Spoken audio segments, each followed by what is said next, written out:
At first, it was just the smell, a faint bitterness in the air of a Las Vegas morning, easy to ignore in a city built on smoke, perfume, and illusion.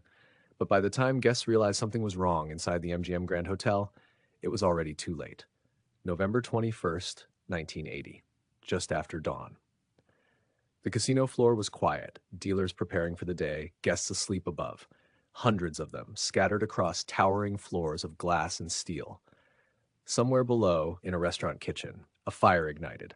Small, ordinary, the kind of fire that shouldn't have mattered. But this one found fuel. Flames raced through synthetic furnishings, plastics, and carpeting designed for luxury, not survival.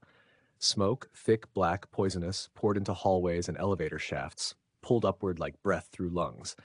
Within minutes, the building itself became a chimney. Upstairs, guests woke coughing. Some opened doors and were met with darkness so complete it felt solid. Others pressed towels to their faces, unsure whether to stay or run. Elevators were useless. Stairwells, unsealed and unprotected, filled with smoke faster than people could descend. Here's the terrifying truth: the fire never reached most of the victims. The smoke did. Carbon monoxide crept silently into rooms, stealing breath, dulling panic, turning confusion into sleep. Entire floors went quiet.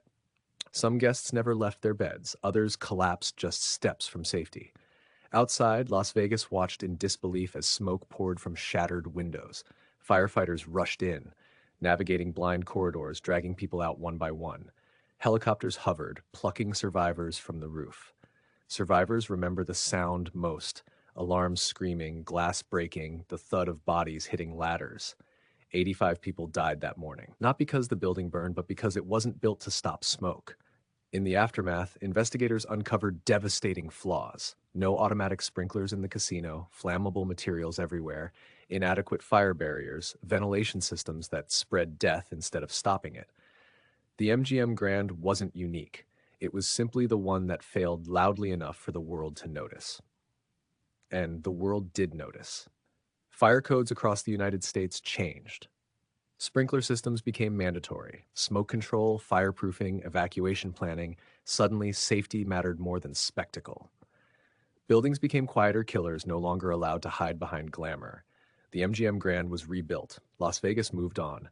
But every time a sprinkler hisses to life, every time smoke doors seal shut, every time a hotel guest sleeps through the night unaware of the danger that didn't reach them, that legacy remains. Sometimes history doesn't shout its lessons, sometimes it whispers through smoke. If this story moved you, take a moment to like, share, and subscribe. Leave a comment below. Your support helps keep these stories alive and helps the channel grow.